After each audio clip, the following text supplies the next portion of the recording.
Hi, hello to y'all. Today I wanted to talk about another underrated RPG horror game that came back to mind as soon as I revisited my sacred RPG horror games folder. I'm talking about Akemi Tan, developed by Kona, or just Kona 5 for short. Like in the previous entries of this Let's Talk About series, I'll analyze the story, characters, mechanics, and why I think this game is an underrated game. So, of course, there will be spoilers you would want to avoid if you haven't played the game and wish to do so. With that being said, let's begin. The story unfolds in a remote and folkloric Japanese village where its inhabitants give offerings to the god that looks after them. Our main girl, 19-year-old Shimoda Shimoko, has the task to take the offerings to the old building as every family takes turns to fulfill the ritual every day. Rules are simple. Give the offerings, don't touch the food, and the village will be safe. The thing is, Shimoda is hungry. Something as simple and human as hunger is the trigger to something bigger and grotesque. This is where the game starts flexing its horror ambience.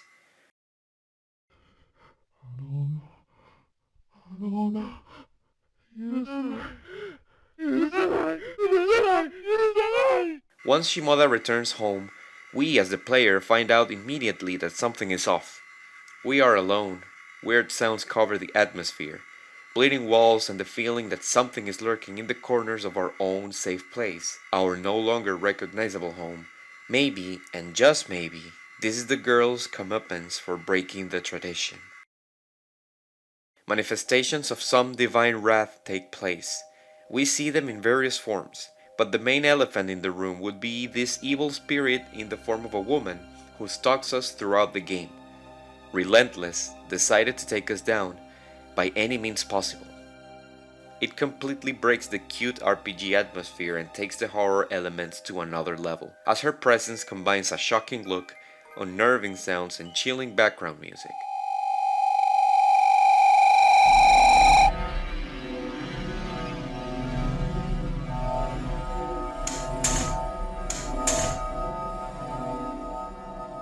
The first time I played this game back in 2014, I didn't understand much of the story to be honest, and the only reason why I kept playing and thinking about this game was because of how fascinating this monster was to me.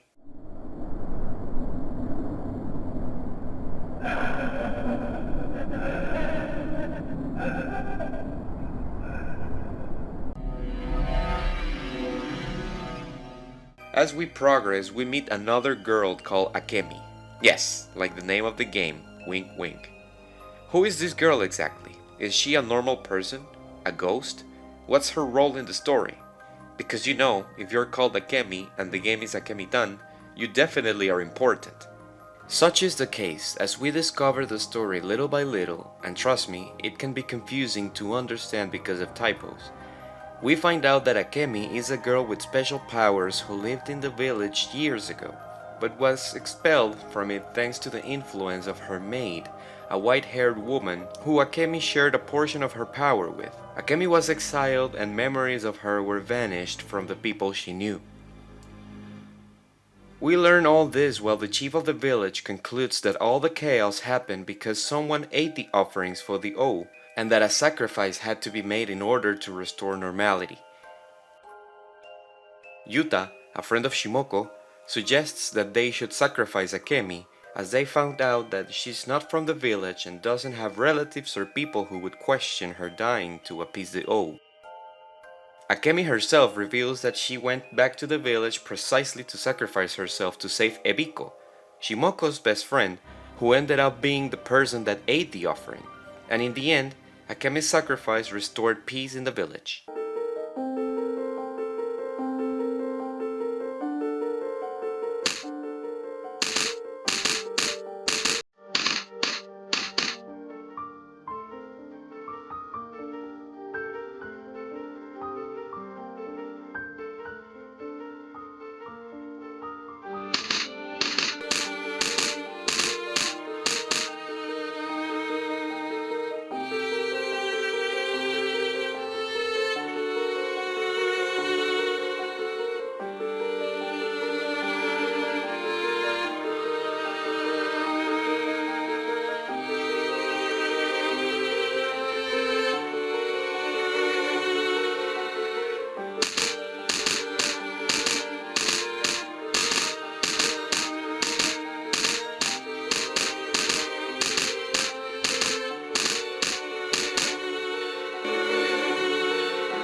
So all in all, it was not the O's wrath, but Akemi's maid, the white-haired girl, who wanted to bring ruckus upon the village she wanted to destroy. And only Akemi's sacrifice put an end to her intentions. What's sad about this is that only Shimoko and Ebiko know the truth, while the rest of the village remains in ignorance. To be honest, Akemi Tan can be difficult to play, not because of its enemies and monsters, but because of its design. It forces you to check on every single corner in order to make things happen. But I think that once you understand the story, plus the mentioned horror elements, it makes a great experience and a magical game to play. To me, Akemi Tan is an underrated game. It's not recognized as a classic, but in my personal RPG horror games history, it was one of the first games I played outside of the usuals, The Witch House, Godfather, Misao, and the Strange Men series. So it definitely holds a special place in my heart, and as I replayed the game in recent years, the story was getting more clear and the game was even more enjoyable. These are my reasons to expose the game a little bit more and maybe get more people to play it. Akemi Tan might not be as legendary as Godfather, to name an example, but it sure has a message that lets you wondering, what would you be willing to sacrifice to maintain your peace? Thank you for watching the video. If you are enjoying the Let's Talk About series, please let me know in the comments. I sure enjoy doing these because it helps me express what I feel about RPG horror games that are not too popular compared to the classics. Oh, and I forgot to mention that I have a video showing the scariest parts of Akemi Tan. If you wish to watch it, I'll leave a link in the description. I hope you enjoyed and I'll see you in the next video.